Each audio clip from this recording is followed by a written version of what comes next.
Welcome to the final review. This is it. This is the last one in the whole franchise, and it literally goes out in a Wizardwood battle bang.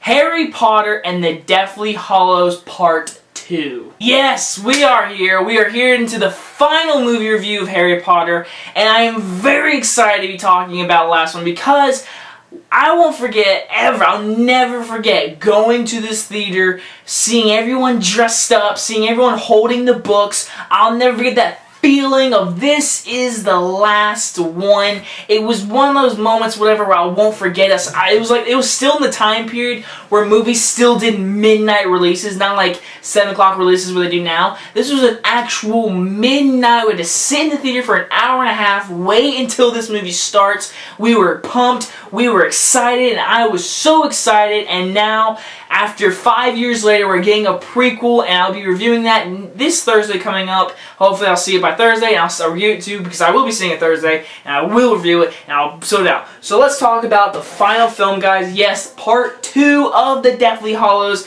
and in my opinion, this is one of the best ending to a franchises ever.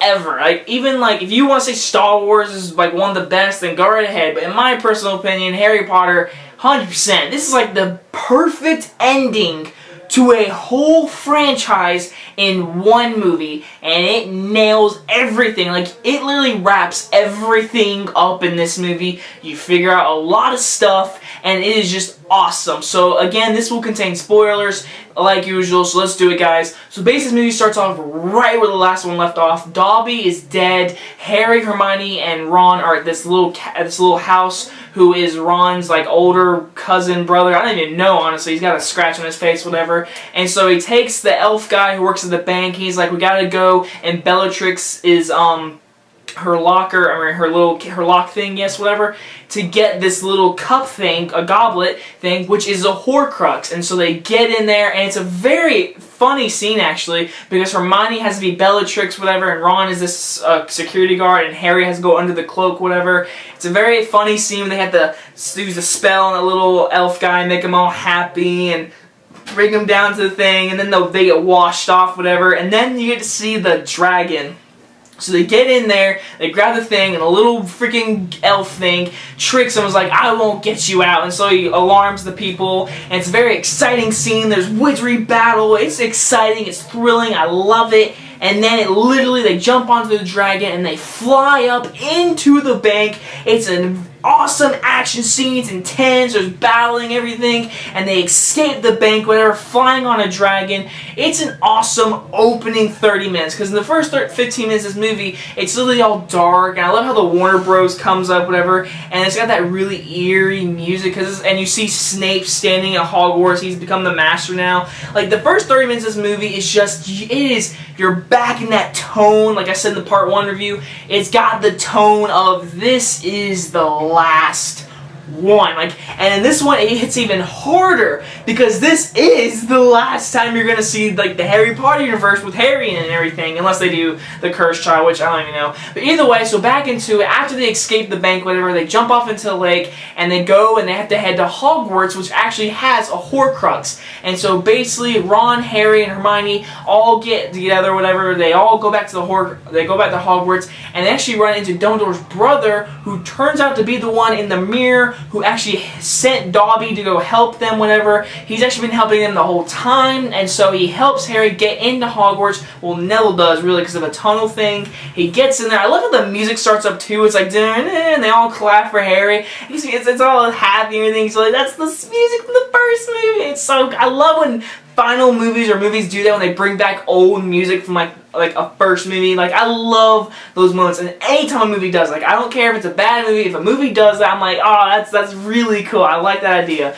But either way, Harry gets in there, and so he goes in there and he stops Snape. He stops him. Snape is all if you know anything about Harry Potter, come to me now. or you will severely punishment. And then so Harry comes out and is like, you killed Dumbledore, you lied to him. And then Maggie Smith and Snape battle each other for like a good 20 seconds with a wand or whatever. It's exciting. All these students are like around him, and Snape escapes whatever. And then we find out that Voldemort can actually use his powers whatever onto every other student and go through their minds. And in the whole movie he's telling them, give me Harry or you will all be killed. Hogwarts will be destroyed. You have 1 hour. And so none of them do it. They're all like, you know what? We're going to stick together. We're going to block off Hogwarts while Harry goes look for the Horcrux. So they literally block off Hogwarts for a good little bit, whatever, so Harry can run through the whole castle trying to find this ghost that knows about the next Horcrux, which is actually a little crown thingy-majiggy.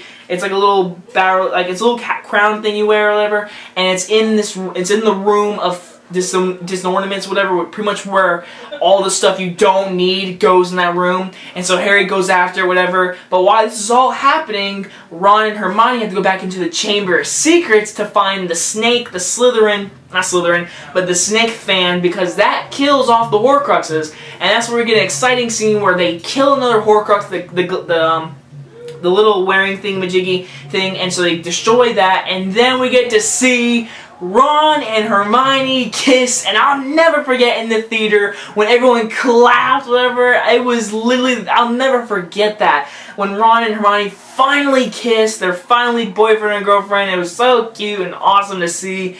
And when that happens, Voldemort and his whole army are outside. They're out the back of the Hogwarts. There is a huge army just surrounding, and he freaks out. He's like, and he grabs Dumbledore wand, and he just breaks the whole shield. Just boom! It breaks, and you're like, oh crap. And then all the people behind Hogwarts run through that bridge, whatever, and Neville blows up the bridge, and it's a very exciting action scene. He's like doing that, he's doing that, and he's running at the same time. I love exciting moments when a character's running and something's like breaking beside him. I love those moments. And Neville's running through the whole freaking bridge, and it's breaking. It's a very exciting scene. And then the battle begins. Wizards against wizards. Just boom, boom, explosions. The whole set. Just boom. It's literally Hogwarts is blowing up. It is breaking. It is mayhem. War is everywhere. Harry is running through these halls, through wreckage, whatever. It is exciting. It's thrilling. And it's sad because you're starting to see characters get killed. And you're like, oh, they're doing it. It's just intense. And it's like, this is it. This is the final one. And it's intense. And it's exciting. And the CGI is great, and David Yates knocked it out of the park by directing. And so Harry gets into the room, whatever, he finds the other crown thing, whatever, and he gets it, and the gets destroyed, and she saves Malfoy from the fire, which is very exciting, and he finds out the snake is one of the last Horcruxes. He thinks that. And so he finds out that Voldemort is his wand, Dumbledore's wand, the Elder Wand, doesn't work on Voldemort because Voldemort thinks that since Snape killed Dumbledore, he pretty much disarmed and took Dumbledore's wand, the Elder Wand. So Voldemort thinks it's Snape's wand. So they're at this lake house down on the river, whatever. Harry has to run through the battle. He literally runs through the battle. Him and Hermione and Ron run through the battle to get down to the boathouse. And then it's literally one of the most brutal and sad scenes. Snape gets killed. Alan Rickman, one of the most awesome characters, gets murdered by Voldemort. When I watched this last night, I was kind of confused how he did it. He was like talking to him, and you knew he was about to come. He's like, and I have to have the wand, and with you alive, I can't use it. And then he I guess he slits his throat. He moves his arm like that, and then you see his throat start to bleed, and he falls to the ground. And it gets even brutal when he makes the snake bite Snape all on the throat, whatever, and blood's on the window, and it's really brutal. And so Harry he's right next to him, and Snape says to him, "Take my tears," and he says to him, "You have your mother's eyes." And then Snape dies, and it is brutal. And then now Voldemort's making another offer: bring Harry to the forest, and then if you don't, I'm killing Hogwarts, I'm killing all of you, I'm gonna just kill everyone pretty much. And so Harry, before he goes to the forest, he goes up to Dumbledore's office, and he goes to the little water thing to see memories, like in the 6th movie. And when he does this, he does Snape's tears, and we learn the biggest twist in the whole series. It changes everything when you go back and rewatch the whole series. You learn Snape, when he was younger, he was in love with Harry's mom. He loved her. They were in love pretty much. They got separated in Hogwarts. She met Harry's real dad, and Snape was jealous, but he always was in love with Harry's mom. And so Dumbledore used Snape and was like, I need you to protect Harry. I need you to look after him. And so through this whole series, you think Snape is hated. He probably does hate Harry, but he has to protect him because he was in love with his mother. And it is literally, the whole thing is just changed. You figure out the little deer, the little simple thing that Harry saw in the last movie in the forest. You think it's just a little simple thing. It's actually Snape. It's Snape the whole time. And you learn that Snape was there when he goes and sees Harry's mom. You actually get to see the scene where Harry's mom gets killed, and Snape walks through the house, whatever, and he cries, and it's so sad. And you actually feel bad for Snape. And you learn that, and you learn that Dumbledore told him, Malfoy is going to be the one to have to kill me, but he's not going to do it. Snape, I need you to kill me. And that is why Snape killed him in the 6th movie, and it all connects. Snape was a good guy the whole entire time. He might have been bad, but he was on Voldemort's side just because he wanted to be on Voldemort's side and give information to Dumbledore. He was a spy, pretty much. But a whole series, he is protecting Harry. That is an amazing character development. Snape was a great character. I really do miss him. So Harry goes to the forest, and it's very sad. He says bye to Hermione. He says bye to Ron. He's walking the forest. It's really sad. He finds out the reconstruction stone. I forget the actual name. Whatever. The stone is actually in the hitch. The little golden snitch, whatever. He grabs it. He gets to see Sirius. He gets to see his mom and dad. He gets to say bye to him, whatever. And it's just really sad because you're like, is Harry about to die? And sure as you know it, Harry walks in the forest and Voldemort, Abracadabra, and he kills Harry. Harry is killed. He goes into this little world with Dumbledore. He talks to him, and he's like, "You're not dead.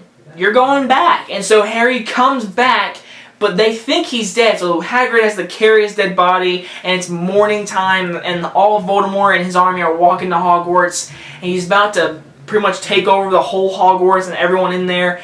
Harry comes back to life, and it's one of the coolest moments. Voldemort's like, he's just snapping his wand, and it's exciting, and then he's running at the doors, he's smacking at Neville with a sword. And by the way, Neville's speech, very inspirational, I have to admit that. And so now it is after there's 6 Horcruxes dead, the only one left is the snake. It is literally all in line. It is Harry versus Voldemort, and it is exciting. It's thrilling. Ron and Hermione are versing the snake, and Harry and Voldemort are going throughout the castle battling each other. It's exciting. Everyone's battling. It's the final battle. Bellatrix gets killed. Oh, I forgot to say, Fred gets killed. Everyone's dying. Everyone main character's dying. Bellatrix gets killed, and so it literally comes down. Neville kills the snake, which is awesome, and literally it's Harry and Voldemort on the ground, in the dirt, muddy, bloody. This is it! And they both look at each other, and he sees the snake get killed, and Voldemort does this, and they both just look at each other, and it's one last time, and they just struck each other, and it's a battle. They're from far distance away. It's exciting. Harry beats him with the wand. He disarms him. He grabs the wand, and Voldemort dies. He dies. His whole body scrumbles up, and he goes up into the sky, and Voldemort is dead. It's one of the most happy moments in the whole series. He is dead. It is over. And so Harry, Ron, and Hermione find out that Harry actually was the one with the Elder Wand. It wasn't Snape. It was actually Harry because he disarmed Draco Malfoy, who actually disarmed Dumbledore in the tower. So technically it was Harry's wand. It's a very funny moment when he just breaks the wand, he throws over the thing, and then the screen goes black.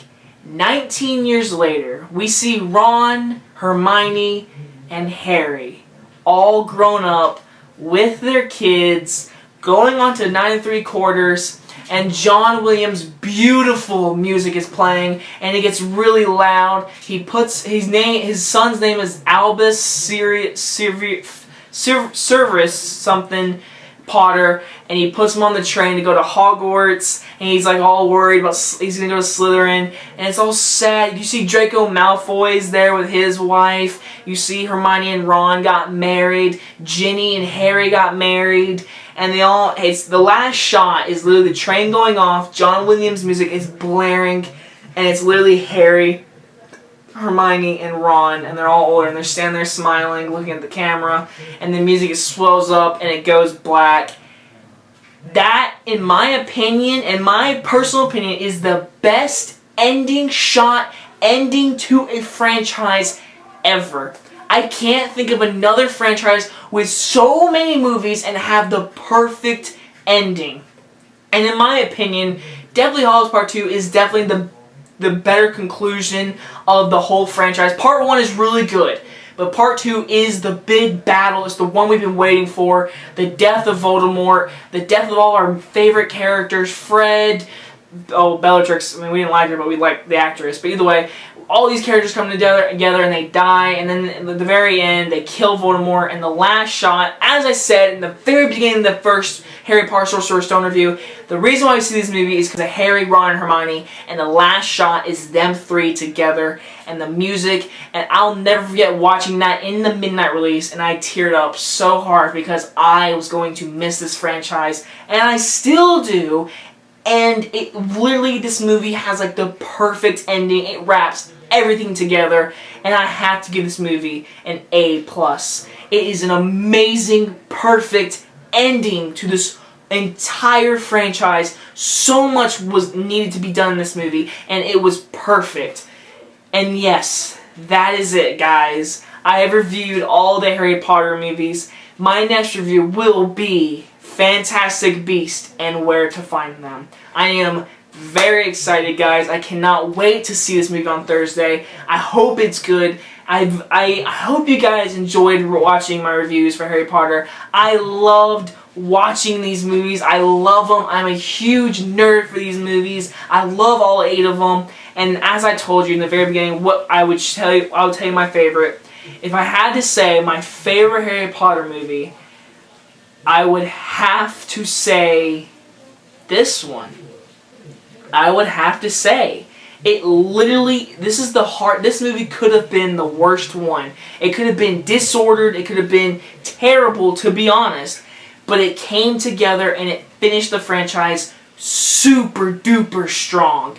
Coming in second would be the third movie, yes. That was almost beat it, but I just feel like that last shot, I will never ever forget that last shot on the midnight release. I'll never forget that moment. So yes, guys, Fantastic Beasts, Where to Find Them is the next review, and I can't believe I reviewed all the Harry Potter movies. I love those movies so much. I hope you guys enjoyed them all. Thank you so much for watching all of them, and let's now begin the new franchise of Fantastic Beasts. Hopefully it's good, but we will find out next week, guys. So if you guys enjoyed this review, and I will see you guys next time. Bye-bye, guys.